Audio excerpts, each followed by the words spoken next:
मूलहस्वा मग्गं आचिख्ये अंधकारे वा तेलपजोतंग धारे तीरे कंबियुज्जित सब्बरतिं घोरं पनानवकमक मदर्थयखं खन्ति सुदंत विधिना जितवा मुनिं।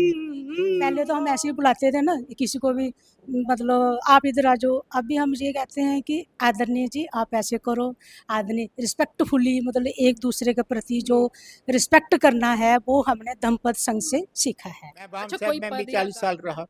बामन मेश्रम जिसको हम एक कभी बहुत बड़ा आदमी मानते थे, लेकिन जब हमने 2-3 साल उसके साथ फुल टाइम लेके काम किया तो हमने देखा कि जो सब समाज को बाबा धोखा साहब दिया को धोखा दिया और दे रहे हैं, लगातार दे रहे हैं। करोड़ों अरबों रुपए का बाबा साहब के नाम पे खर्च करते हैं, लेकिन खड़े वही हैं जहां से बाबा साहब निकालना चाहते थे।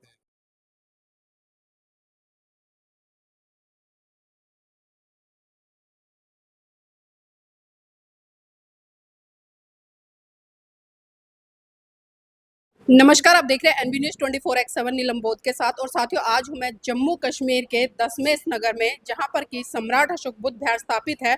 और ये बुद्ध विहार बड़ी ही शिद्दतों के साथ में यहाँ के जो उपासक लोग हैं उन्होंने बनाया है। और इसके पीछे एक बहुत बड़ा कारण है, क्योंकि कहीं ना कहीं अगर मैं जम्मू कश्मीर की बात करूँ तो जम्मू कश्मीर किसी समय जो कनिष्क राजा था उसकी राजधानी रहा और बौद्ध विचारधारा से लबालब रहा।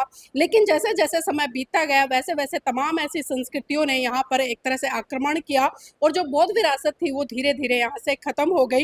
लेकिन जो दशमेश नगर और खासकर जम्मू कश्मीर के जो लोग हैं उन्होंने इतिहास को पढ़ा, समझा और खासकर बाबा साहब को पढ़ा।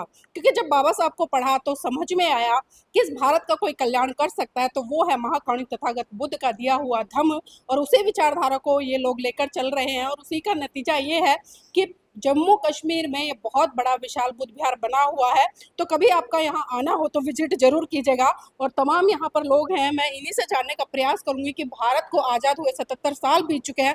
बाबा साहब भी 1956 में से हमारे बीच में चले गए, लेकिन कहाँ कमियां रही। आज तमाम हजारों लाखों संगठन है जो बहुजन विचारधारा को लेकर काम कर रहे हैं, बुद्धिज्म को लेकर काम कर रहे हैं, लेकिन आज तक जो सफलता मिलनी चाहिए थी वो सफलता नहीं मिली है। तो कुछ विशेष सवाल मेरे रहेंगे। तो मेरे साथ में आदरणीय दर्शन जी हैं जो कि इसके संचालन करता भी हैं और पूरी टीम के साथ में बहुत ईमानदारी और निष्ठा से काम कर रहे हैं। तो आदरणीय तरसेन जी, आपका स्वागत है एनबी न्यूज में। धन्यवाद मैडम नीलम बोध जी। सर, अभी जो मैंने सवाल किया मैं आपसे यही जानना चाहती हूँ कि कहाँ बेसिकली कमियां रह रही हैं कि जो हम आगे नहीं बढ़ पा रहे हैं।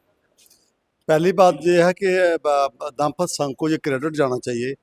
जो आप कमी की बात कर रहे हैं, पहली कमी जो थी उसको तो आपने पूरा कर लिया। सबसे बड़ी कमी हमें जो नजर आती थी कि जो बुद्ध धर्म का प्रचार प्रसार है वो ऊपर ऊपर से होता था, और खासकर जो एज्ड लोग हैं जो एक धर्म के सांचे में बंध गए हैं उनका निकलना बड़ा मुश्किल था। लेकिन जिस तरीके से आपने पूरे भारत में बच्चों को जो है ये दाम्पत्य संघ के माध्यम से जो है बेसिक बातें जो हैं उनको सिखाना शुरू किया है, और मैं देख रहा हूँ कि छोटे छोटे बच्चे जो हैं वो हमारे से भी जल्दी और अच्छे तरीके से बुद्ध गाथाएं गाते हैं, त्रिशरण बोलते हैं, पंचशील बोलते हैं, अष्टांग मार्ग भी कई बच्चों ने याद कर लिया है। नमो तस्य भगवतो अरहतो सम्मा संबुद्धस्स। मैं उन सम्यक संबुद्ध को नमन करना चाहता हूँ जिन्होंने अपनी समाज तिथियों पर तुरंत या निरंतर स्थापित करके अपने चित्त कलेशों का अंत कर दिया और काम, क्रोध, लोभ, द्वेष, इच्छा, राग इत्यादि को अपने चित्त से निकाल बार कर अपने चित्त को प्रशुद्ध किया। तो मैं समझता हूँ सबसे जो पहली कमी थी हमारे में नजर आती थी कि हमारा प्रचार प्रसार नहीं हो रहा था। उसमें बच्चे जो जंग लोग हैं वो शामिल नहीं थे। इसकी एग्जाम्पल क्रिश्चियन से ली जा सकती है, इसकी एग्जाम्पल मुसलमानों से ली जा सकती है। उन्होंने अपने अपने इदारों में छोटे छोटे बच्चे रखे होते हैं, उनको कुरान की शिक्षा देते हैं, उनको जो है अपने धर्म ग्रंथ हैं उनकी जो बाइबल की शिक्षा देते हैं। ऐसे ही हमारे बुद्ध धर्म को बेशक वो पाली भाषा में है, उसकी ट्रांसलेशन आपने की है, आपने तो हिंदी, पंजाबी और इंग्लिश में उसकी ट्रांसलेशन की है। तो पहली कमी जो है वो आपने पूरी की है, इसके लिए आपको बहुत बहुत साधुवाद। आदरणीय जी, आप लोग जम्मू कश्मीर में किस तरह से काम कर रहे हैं और किस तरह से लोग इस बिहार तक आ रहे हैं, थोड़ा सा इस पर प्रकाश डालें ताकि जो लोग नहीं भी आ रहे हैं वो यहाँ तक पहुँचे। देखिए ऐसा है कि बुद्ध विहार का कंसेप्ट जो है ये बड़ा रिसेंट हमारे माइंड में आया, क्योंकि बाबा साहब को तो हम काफ़ी देर से पढ़ भी रहे थे और उसके बाबा साहब के ऊपर बड़े सेमिनार भी हुए और बाबा साहब के ऊपर रैलियां बड़ी देर से लोग निकाल रहे थे। फिर वही आपकी बात कि बुद्ध धर्म आगे क्यों नहीं बढ़ रहा। अगर हमने ये बात करनी है कि बुद्ध धर्म की बेसिक बातें क्या हैं, हम मंदिरों में नहीं कह सकते हैं। जहाँ अलग अलग जातों के लोगों ने मंदिर बनाए हैं वहाँ हम ये बात नहीं कर सकते। तो पहले ज़रूरत हमें ये महसूस हुई कि अगर बुद्ध धर्म को आपको फॉर्मल तरीके से, ऑर्गेनाइज तरीके से अगर आपको आगे ले जाना है तो सबसे पहले आपके पास स्थान होना चाहिए, वहाँ इंफ्रास्ट्रक्चर होना चाहिए जहाँ आप बुद्ध धर्म का प्रचार प्रसार करने के लिए सीखें। अगर बाहर से आपको किसी भी, जैसे आप लोग आए, अगर और भी किसी को आना हो तो सबसे पहले कमी हमें जम्मू कश्मीर में ये लग रही थी, हमारे पास कोई बुद्ध विहार ना होने की वजह से हम जो ये काम करना चाहते थे वो ऑर्गेनाइज वे से नहीं कर पा रहे। तो अभी हम आप देखते हैं कि जहाँ जब लोग आने लगे, लोगों ने खुद पढ़ा, हमारी खासकर महिलाएं जो हैं इन्होंने खुद स्टडी करके इसका प्रचार प्रसार करने लगी। तो जब आपने टेस्ट लिया और इन्होंने विधिवत तरीके से तैयारी की तो इसका मतलब ये हुआ कि जो कमी थी कि हमारे कोई जगह होनी चाहिए, वहाँ लोग हर संडे को आए। जैसे बाबा साहब ने बुद्धिस्ट सोसाइटी ऑफ इंडिया के संविधान में लिखा है कि हर डिस्ट्रिक्ट में एक बुद्ध विहार होना चाहिए और जितने बुद्धिजीवी लोग हैं वहाँ पे जाएं उसके ऊपर चर्चा करें और फिर वो बुद्धिजीवी लोग जो हैं गांव-गांव में जाएं। तो उस कमी को पूरा करने के लिए हमने ये एफर्ट की है। आपके क्वेश्चन का दूसरा भाग कि यहाँ लोगों के मन में यहाँ आने के प्रति क्या वो है मन में, तो मुझे बड़ी खुशी है कि 4-5 साल में काफ़ी लोग जो हैं यहाँ पे आए भी हैं। अब लोगों की मजबूरी रहती है, कोई एम्प्लॉई है बेचारा वो संडे को नहीं आ सकता है, तो वो, लेकिन ओवरऑल हम ये कह सकते हैं कि डिफ़िकल्टी बहुत है। उस डिफ़िकल्टी का कारण हमने आइडेंटिफाई किया है कि बहुत सारे जो बाबा साहब को मानने वाले लोग हैं वो बुद्ध धर्म को मानने में थोड़ा जैसा पीछे हटते हैं, शायद उसका प्रचार प्रसार नहीं था। अब लोगों को लगने लगा, अब प्रेशर पड़ा पूरे भारत में। और बाबा साहब का जब लोगों को हम बता रहे हैं, बाबा साहब ने कहा मेरा वो उपासक हो नहीं सकता जो मेरे दम को नहीं माने। तो अब हम लोगों को स्टेजों को कह रहे हैं आप कौन से अम्बेडकरवादी हो भाई, आप अम्बेडकरवादी हो, बुद्ध के बगैर आप अम्बेडकरवादी नहीं हो सकते। अब लोगों को लगने लगा कि नहीं ऐसा ही होना चाहिए, तो ये कमी थी। लोगों को शुद्ध घी खाना चाहिए। चलो होपफुली पता क्या लोगों का कसूर नहीं है। जैसे हमारे मास्टर सीनियर ये कहते रहते हैं कि प्रचार प्रसार जितना ज़्यादा होगा, हमारी कमी है, हम प्रचार प्रसार नहीं कर पाए। और हमारे में जो लोग पढ़े लिखे हैं, जो लोग संपन्न हैं फाइनेंशियली और जिनके पास टाइम भी है, अगर वो थोड़ा सा ईमानदारी से जो है थोड़ा टाइम निकालें, अगर हम इसको आगे बढ़ाएं। इससे एक बड़ा फैक्टर क्या है कि हम सारे दबे कुचले लोगों को एक दम में लाके यूनिटी बना के हम जो सत्ता की बात करते हैं हम उसकी तरफ अग्रसर हो सकते हैं अगर हम सारे लोग जात पात को छोड़ें तो। जी, बहुत बहुत धन्यवाद सर हमारे साथ जुड़ने के लिए। तो इसी कड़ी मेरे साथ में कुछ महिलाएं भी हैं और क्योंकि देखिए भगवान बुद्ध का धम्म हो या बाबा साहब की बात हो, क्योंकि दोनों ने महिलाओं को बराबरी का स्थान दिया। कोई भी ऐसी संस्कृति, कोई भी ऐसा धर्म नहीं था जो महिलाओं को पुरुषों के बराबर लाकर खड़ा कर दे, लेकिन बाबा साहब और भगवान बुद्ध ने जिस तरह से इस चीज़ को स्थापित किया, तो यहाँ पर महिलाएं हैं। और मैं एक बात अक्सर कहती हूँ कि कोई भी संस्कृति या कोई भी धर्म जब तक उसमें महिलाएं बढ़ चढ़कर भाग नहीं लेती हैं तब तक वो आगे फलीभूत नहीं होता है। तो आपका नाम क्या है मैडम, ये बताएं। मैं आचार्य वीना कुंडल। आदरणीय आचार्य वीना कुंडल जी, आचार्य टीचर हैं क्या? हाँ जी, प्राइवेट टीचर थी। हाँ जी, अच्छा, प्राइवेट टीचर हैं। अच्छा, जो आचार्य शब्द आपने इस्तेमाल किया है वो टीचर के संदर्भ में क्या है, कुछ और संदर्भ है इसका? टीचर तो पहले थी, लेकिन टीचर का तो होता है कि सिर्फ बच्चों को पढ़ाना, स्कूल के बच्चों को पढ़ाना, लेकिन इसमें आचार्य जो नाम साथ में जोड़ा है, इसमें तो किसी को भी पढ़ा सकते हैं, इसमें कोई एज मैटर नहीं करती है। अच्छा, क्या पढ़ाते हैं और एज मैटर नहीं करती, आपने बोला है, क्या ऐसा पढ़ाते हैं कि सबको कर सकते हैं? जी, इसमें आदरणीय आचार्य जी, हम इसमें जो आचार्य बनते हैं वो हम धम्मपद संघ जो है, जो इनके संस्थापक जो हैं वो आदरणीय एडवोकेट जय भीम प्रकाश जी, जिनको हम अपना गुरु मानते हैं, हम उनके थ्रू ही हम इधर धम्मपद संघ में आए हैं। वैसे तो मैं बात करती हूँ, मुझे पता नहीं था कि धम्मपद संघ क्या है। तो हमारी आदरणीय सुनीता दीदी हैं, इन्होंने ज्वाइन किया था, तो फिर इन्होंने इधर बुद्ध विहार में आके बताया, तो इनकी वजह से फिर हमें पता चला और मैंने भी ज्वाइन किया। अच्छा, और क्या कुछ सीखा है आपने वहाँ से? मैंने उधर बहुत बहुत बहुत कुछ सीखा है, क्योंकि पहले तो हम ऐसे ही बुलाते थे ना किसी को भी, मतलब आप इधर आ जाओ। अभी हम ये कहते हैं कि आदरणीय जी आप ऐसे करो, आदरणीय रिस्पेक्टफुली, मतलब एक दूसरे के प्रति जो रिस्पेक्ट करना है वो हमने धम्मपद संघ से सीखा है। जी आदरणीय आचार्य जी, अभी अभी हम सीख रहे हैं। अभी हमने पेपर तो दे दिया है, परीक्षा तो पास कर ली है। अभी आप कहो कि अभी हमारे टिप्स ऑफ अवर टंग है, तो अभी वो नहीं है। तो देखिए अभी लर्निंग प्रोसीजर पर है, क्योंकि सीखना भी बहुत जरूरी होता है। जब तक सीखेंगे नहीं तब तक हम दूसरों को कैसे सिखा पाएंगे। यहाँ पर और भी महिला, मैडम नाम क्या है? सुनीता। सुनीता जी। हम्म। सुनीता जी, आप भी धम्मपद संघ से जुड़े हैं? जी बिल्कुल। अच्छा, आपने क्या कुछ सीखा है? थोड़ा सा हमारे दर्शकों को बताएं, कोई भी सुत है जो भी आपको आता है। जी जी। हाँ, जैसे हम जब बुद्ध धम्म से हमने यही सीखा कि बहुत सी ऐसे, जैसे कोई संस्कार कोई करना हो, बर्थडे करना हो, तो कितनी सुंदर सुंदर गाथाएं हैं जो हमें बोलनी चाहिए। इसी तरह एक जो जय मंगल अट्ठ गाथा है, बड़ी सुंदर है, जो हम किसी खुशी के मौके पे हम गाते हैं। कि भगवान बुद्ध के सामने भी बहुत सी वो आई थी, उनके जो विरोधी थे उन्होंने उनको बड़ा से उनकी छवि को दुर्मिल करने की कोशिश की, लेकिन वो अपनी जो उनकी पारमिताएं थी, जैसे उनके दानशील, जो उनका संयम था और करुणा मैत्री, उसके बल पे वो जीते। तो वही उनकी जो 8 इंसिडेंट हैं, जिस वो जो उन्होंने विरोधियों को हराया, तो उसी को हम जय मंगल अट्ठ गाथा कहते हैं। और बड़े शुभ जो कार्य होते हैं वहाँ हम गाते हैं। उसमें मैं थोड़ा कोशिश करूँगी। बाहु सहस्रमभिनिमित सायुधन्तं गिरिमेखलं उदित घोर ससेनमारं दानादिदम्म विधिना जित्वा मुनिन्दो तन्तेजसा भवतु ते जय मंगलानि। मारा तिरे कंबियुजित सब्रतिं घोरं पनालवकमक मदथ यखं खन्ति सुदंत विधिना जित्वा मुनिन्दो तन्तेजसा भवतु ते जय मंगलानि।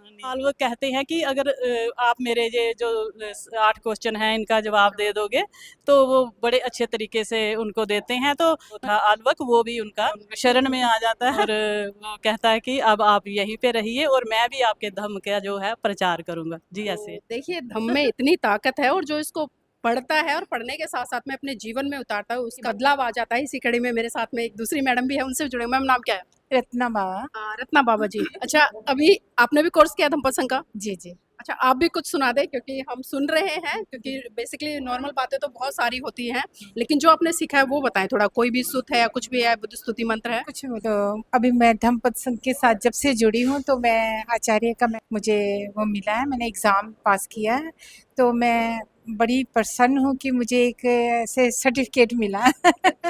लेकिन अभी परिपूर्ण रूप से हम तैयार नहीं हो पाए हैं, लेकिन हम करते हैं, याद करते हैं, ऐसी बात नहीं है। बुद्ध स्तुति मंत्र में बोलूँगी।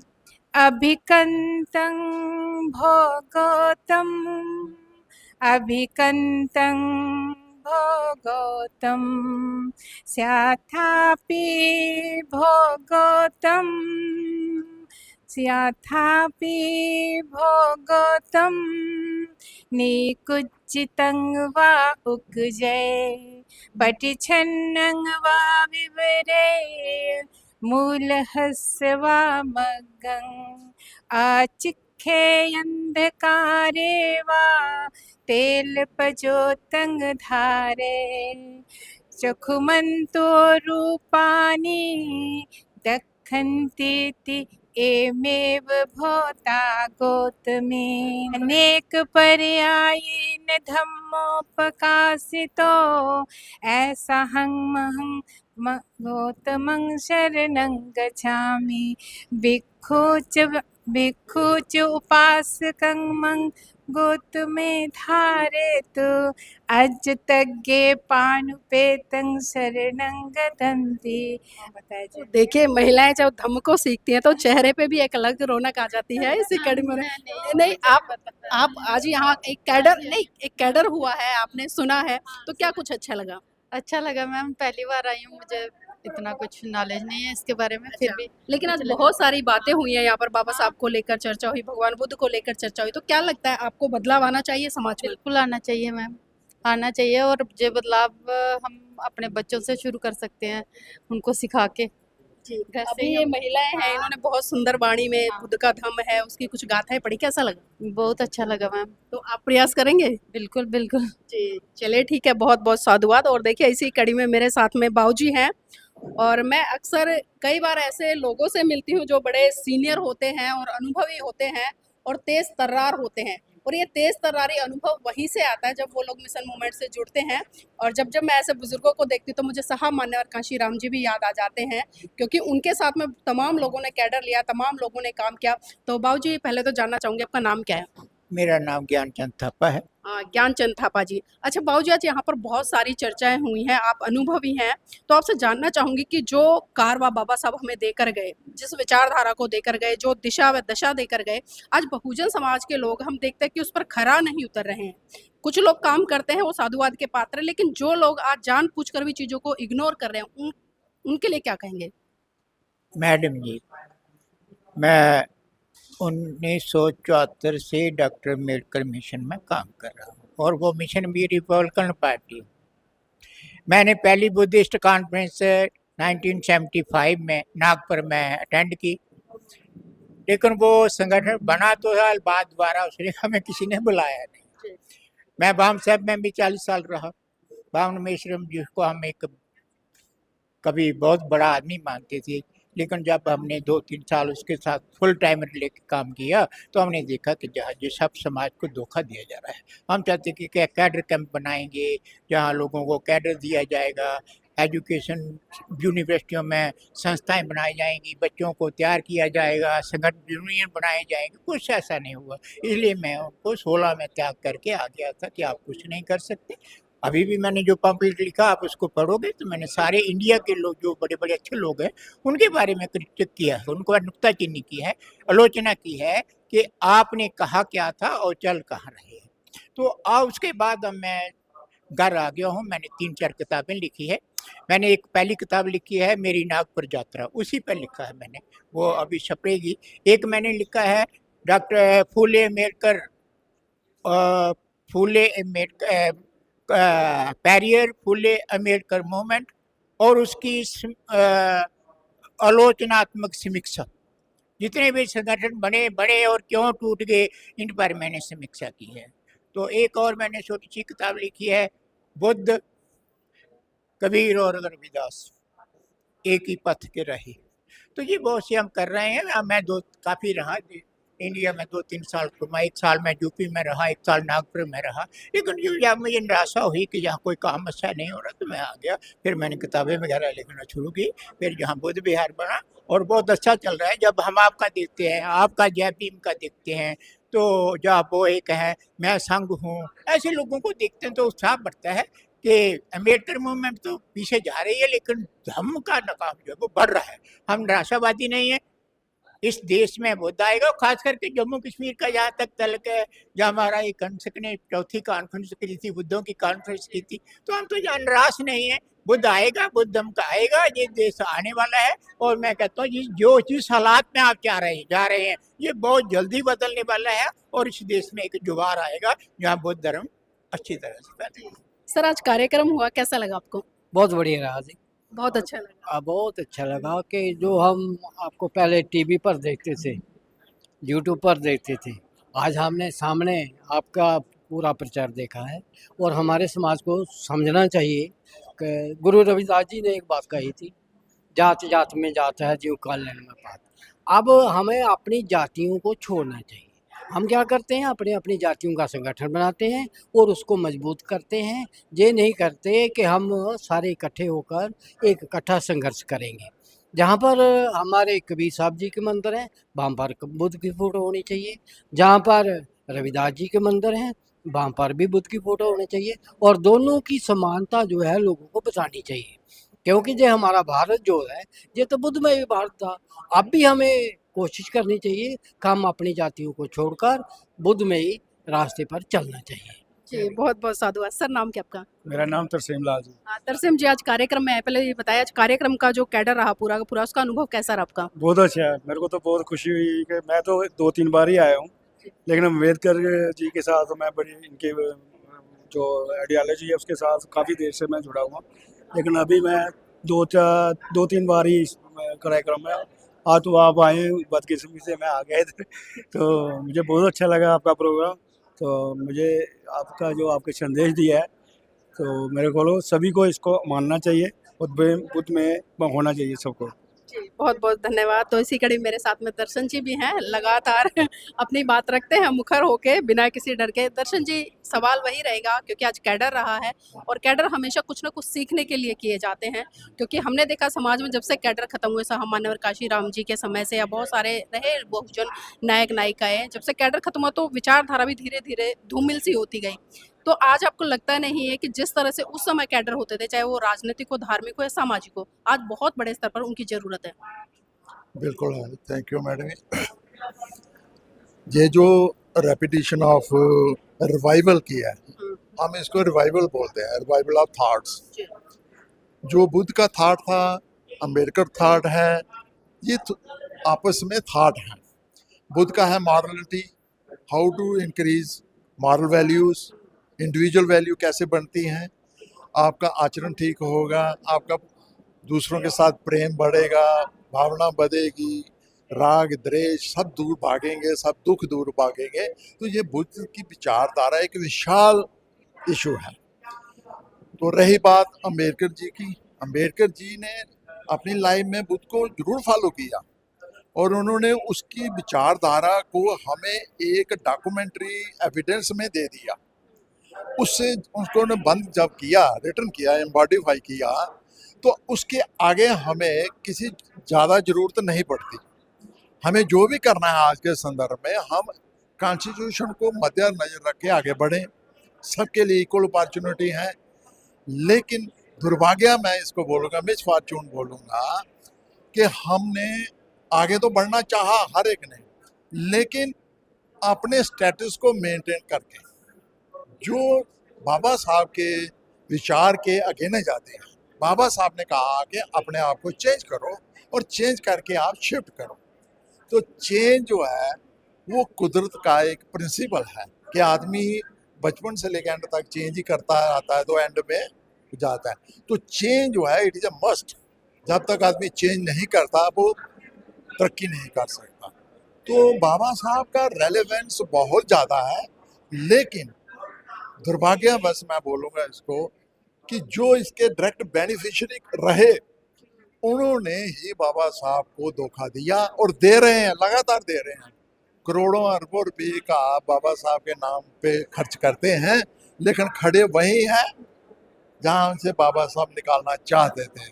इसमें कोई दो राय नहीं है। आप जो कह रहे हैं आस्ता तभी इस कारण हमें चंद साथियों को बड़ी कोशिश करनी पड़ती है, समझाना पड़ता है, उनको बाहर निकालें ताकि वो सही रास्ते पे आ जाए। बहुत बहुत धन्यवाद सर हमारे साथ जुड़ने के लिए। तो देखिए, यहाँ पर एक बात तो निकल कर आई है कि जिन लोगों को बाबा साहब ने दिशा निर्देश दिया, जिन लोगों के लिए बाबा साहब ने अपने 4 बच्चे कुर्बान कर दिए, पूरा जीवन कुर्बान कर दिया, अपनी जीवन संगनी तक को कुर्बान कर दिया, लेकिन उसी समाज से आने वाले लोग कहीं ना कहीं सिर्फ बाबा साहब का नाम लेकर उन्हें एनकेस करने का काम करें सिर्फ अपने निजी स्वार्थों के लिए। लेकिन जो त्याग समर्पण बलिदान आज चाहिए था समाज को, वो त्याग समर्पण बलिदान शायद बहुत कम लोग हैं जो नहीं कर पा रहे। उसी का कारण है कि आज जो बाबा साहब का चाहे सपना कहें हम या परिकल्पना कहें या उस विचारधारा को कहें या उस एक सकारात्मक समाज का जो दृष्टिकोण है, जो एक नैतिक सभ्य समाज का निर्माण होना चाहिए, वो होना चाहिए था, वो नहीं हो रहा है। तो साथियों, मैं चाहूँगा इस वीडियो को लाइक करें, शेयर करें और कमेंट करके अपनी प्रतिक्रिया जरूर दीजिएगा कि अगर बाबा साहब के सपने को साकार करना है तो आज वर्तमान समय में जो पढ़े लिखे